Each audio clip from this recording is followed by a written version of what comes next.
I'm very happy about this Indo-Pacific Economic Conclave because the President gave a very good overview of what transpired yesterday and what is going to transpire today as well in the deliberations. I think when we are all grappling and coping with the rapid turn of events, some predictable, some not, etc., it's very important for at least some organizations to step back and look at the bigger picture and provide thought leadership to give a sense of coherence to how the Indo-Pacific can evolve. And I think in that sense, these kinds of conclaves, which look at the broader issues that will transcend personalities and whose impact will last for decades.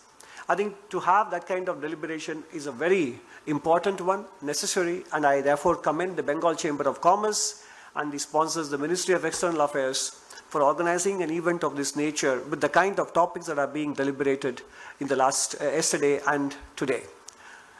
So today's theme of sustainability in the Indo-Pacific, given that many of them are littoral countries, states, etc., is a very timely one. For India, which is making a very strong comeback from the post-COVID or the COVID times economic contraction, many of us are aware of the last 4 years of economic growth rates that the country has achieved, which has been a standout performance among the G20 countries. At the same time, pursuing public infrastructure improvements, maintaining fiscal prudence and stability, and trying to build our manufacturing capabilities and indispensability in a world which is now very much concentrated on a single country for multiple sources of inputs, raw materials, capital goods, etc. We have been trying to pursue all these goals even while maintaining economic growth, because without that there are no resources to pursue these goals. And at the same time, energy transition is a generational challenge. While we acknowledge the fact that today's developed countries got to where they are through abundant and cheap energy, India is required to pursue energy transition, which has not been hitherto pursued on this scale by the world economy simultaneously. So we are stepping into a world of unknown unknowns, and some of that was brought home to us. The home truth stared in front of us when we noticed what happened on the 28th of April in Spain and in the adjoining parts of Portugal and some parts of France as well. In other words, it brought home to us the recognition that public policy, whether it is sustainability, climate resilience, energy transition, etc., and economic development, all of them involve very crucial and critical trade-offs. And conclaves of this nature will advance the cause of sustainability and resilience by recognizing the trade-offs. And I want to dedicate my address to these trade-offs. While the marginal cost of solar and wind energy is zero, the upfront costs are significant or non-trivial.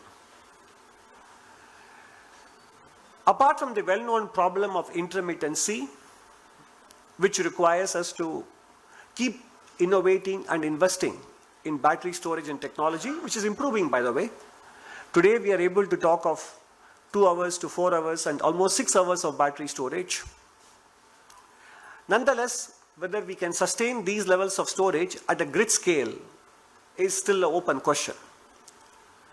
So apart from the problem of intermittency, what the blackout in Spain reminded us was of this principle of inertia, which even non-engineers like us had to understand and figure out, that the absence of inertia in renewable energy feed is something that requires additional investment or backup sources of power, which could be based on fossil fuel. So if we have to invest $1 for dollar in grid technologies or grid upgradation and also have backup power, then naturally it is not just the marginal cost of generation of 1 unit of power from solar and wind. It is not the only consideration to be reckoned with. A country that is of a lower middle income category aspiring to become a developed economy by 2047 must reckon with a lot of marginal costs, which are not necessarily marginal but substantial in terms of the outlays involved.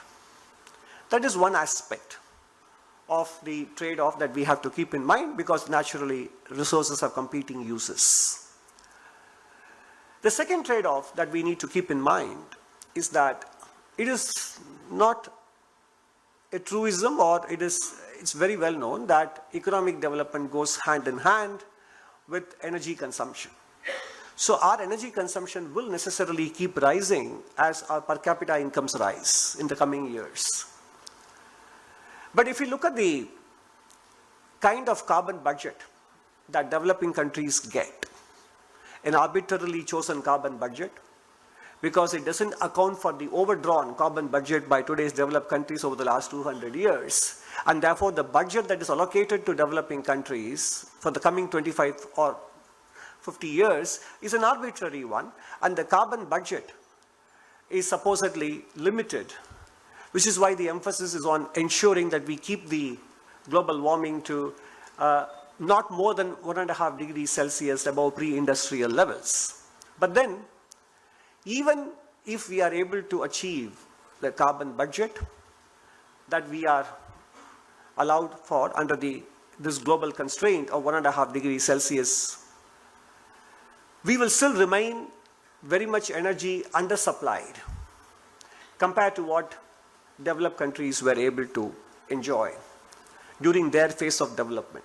In other words, even if we continue to invest in renewable energy, which by the way, I'm very glad that my colleague pointed out, Mr. Ajay Kumar, that with respect to nationally determined contributions, India is far ahead in terms of emission mitigation, far ahead of any other country in G20. And also in terms of installed capacity of renewable energy, we are far ahead than our own targets. So it is not that India is speaking from a position of defensiveness. India is speaking from a position of development imperative. So if the carbon budget limits the amount of per capita energy consumption in the coming years, by definition, given that energy consumption and economic development go together, it also limits development. In other words, we have to make sure that energy transition and dealing with climate change do not consign not just India, but also other developing countries in Indo-Pacific and beyond, and Africa, do not consign them to a state of permanent underdevelopment. That's an important trade-off for us to keep in mind. In other words, I will try to outline some possible practical answers, but it is a binding constraint which we have to try to overcome by only reminding the developed countries of their obligations, not just to contribute financial resources, but also technology and innovation. Overturning their own barriers of intellectual property protection, etc., without sharing of technology and resources, this common problem cannot be addressed. We know that financial resources are becoming a little bit of a challenge even in developed countries, given that many countries are struggling to balance their budgets and books, etc. And therefore their contribution either in bilateral terms or in multilateral terms is going to be in short supply. So then the one important area or two important areas where they can still contribute to energy transition and dealing with climate change will be in the areas of technology sharing, not necessarily subjecting themselves to private ownership, but putting them as public commons for the world to benefit from. And second, dealing with the challenge of resources, critical minerals and rare earths in a collective manner.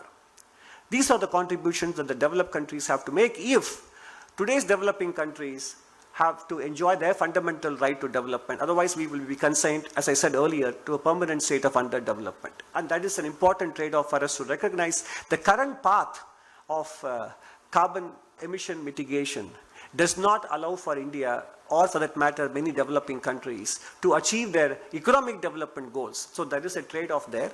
And it is appropriate, therefore, that India put Viksit Bharat goals at 2047, 23 years ahead of the net zero goal of 2070. It's equally important to remember that Sustainable Development Goals, SDG, were formulated and signed on to by the world in September 2015 3 months before the Paris Agreement was signed in December.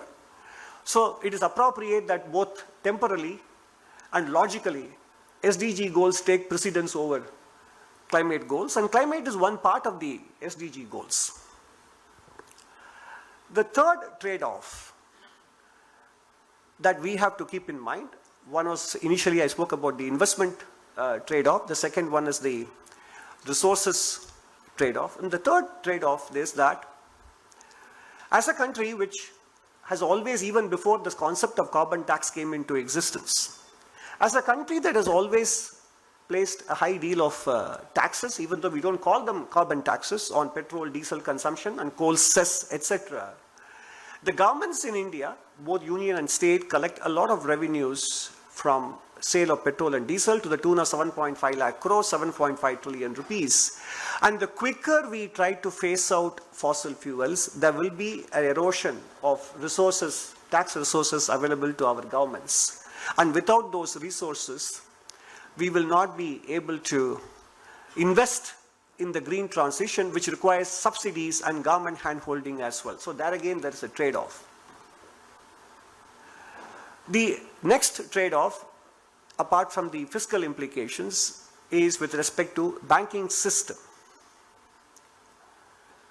India, after going through 1 decade of banking crisis, in the second decade of the millennium, is now having an extremely stable banking system, adequately capitalized, willing to lend, and supporting infrastructure development and capital formation in the private sector, and also for household consumption. But if we are forced to retire thermal power plants, not only do they become stranded assets, they will also have implication on the soundness of the banking system. There will be a chain reaction in terms of, once again, banks becoming undercapitalized if assets have to be returned down or returned off because you cannot run them anymore. So therefore, what it means is that countries have very real and genuine trade-offs between development and energy transition. It is one thing to say that they are not mutually exclusive. It would be nice if they were not mutually exclusive.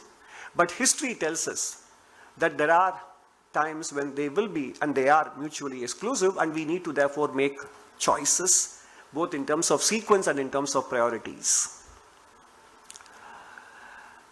The other important consideration is, of course, the global dependence or dependence on a single country or a few countries for rare earths and critical minerals, which induce a lot of vulnerability.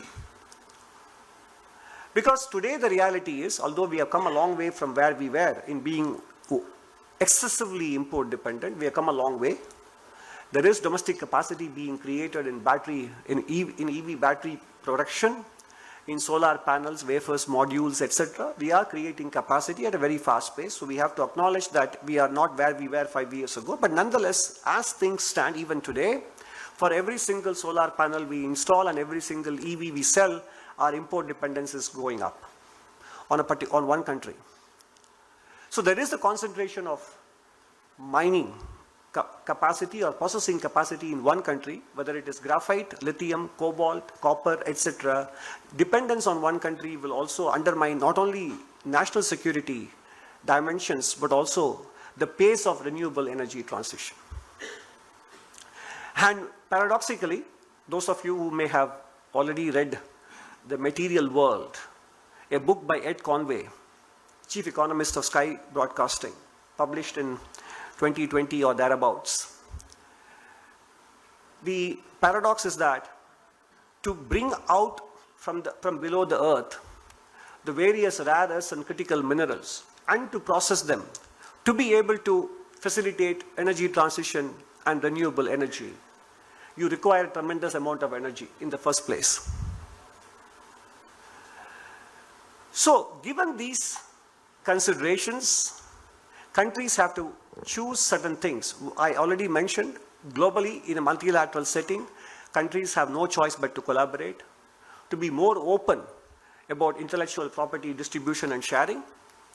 But individually, in countries like ours or in other developing countries, there are some other policies that we need to follow. One is to think of non-fossil fuels, not just with respect to solar and wind, but also with respect to hydro, nuclear, etc. Which is why the Indian government in the budget in February 2025 announced that we would open up nuclear energy for private sector participation and would amend the Civil Nuclear Liabilities Act to enable foreign collaboration as well. Nuclear energy has to play a much more important part, and therefore the research and development, science and technology institutions have to not only absorb but assimilate the technology with respect to small modular reactors.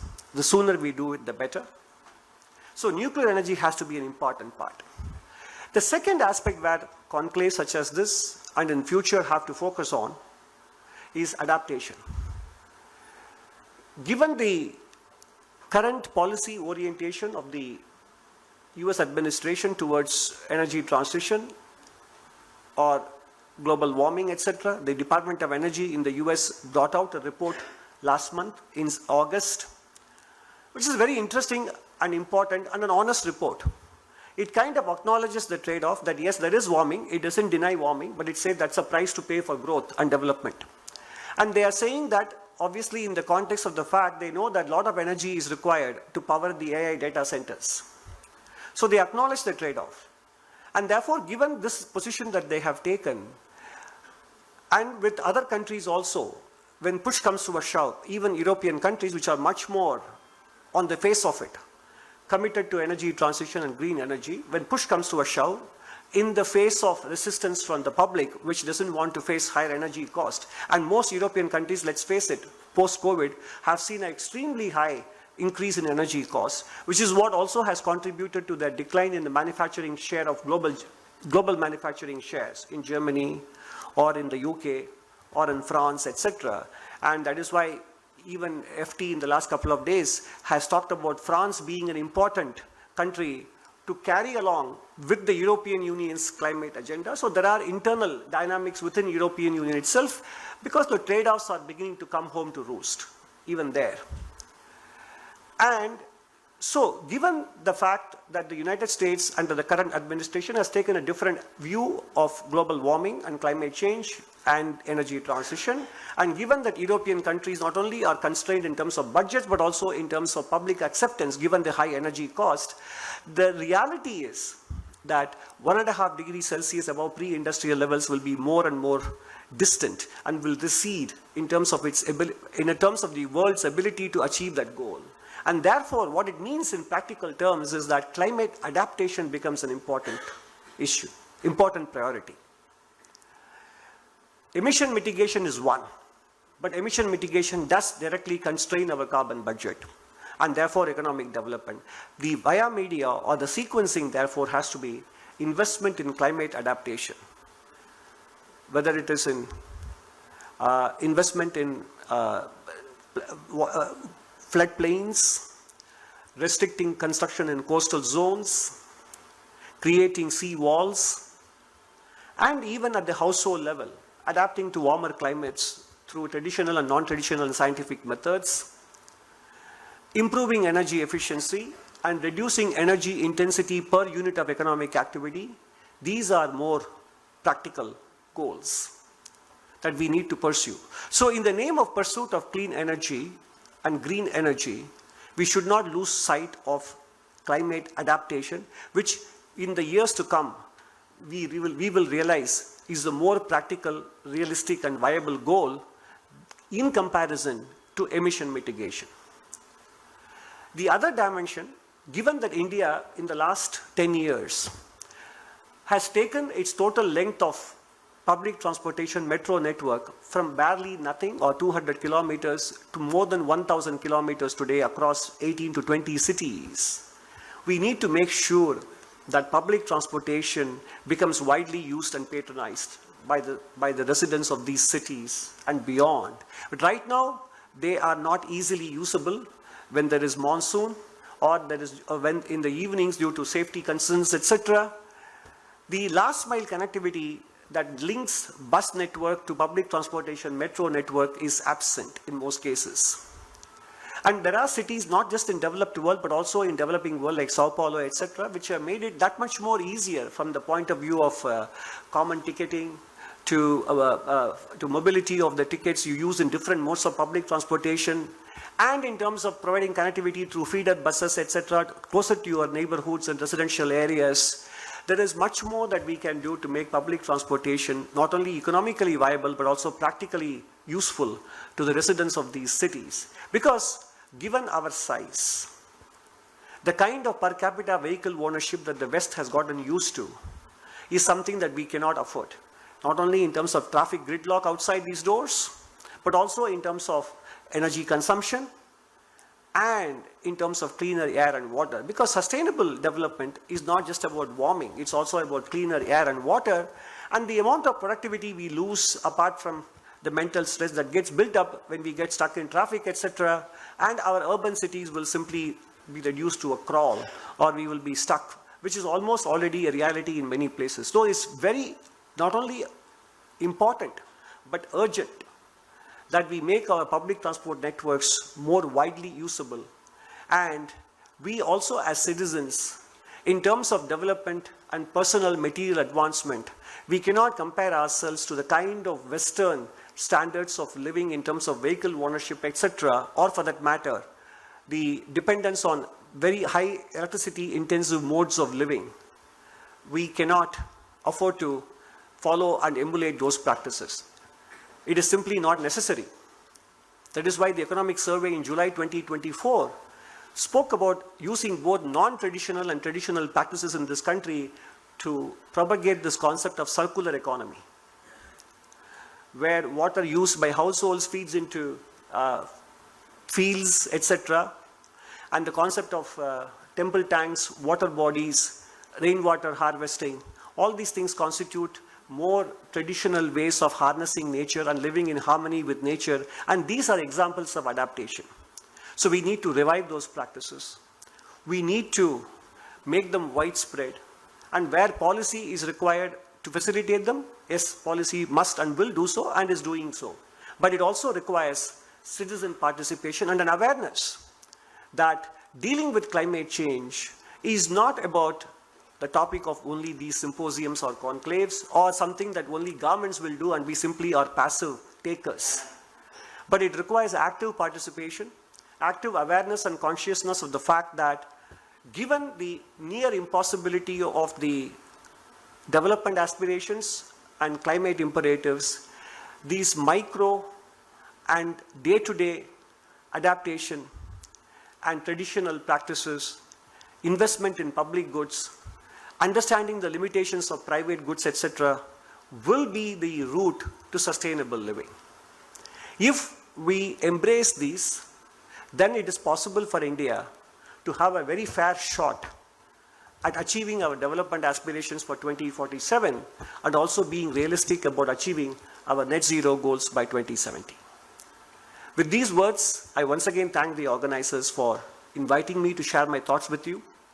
And once again, at the risk of repetition, I commend them for choosing this topic and engaging in deliberations such as this. Thought leadership matters more than ever. And I thank you for doing that.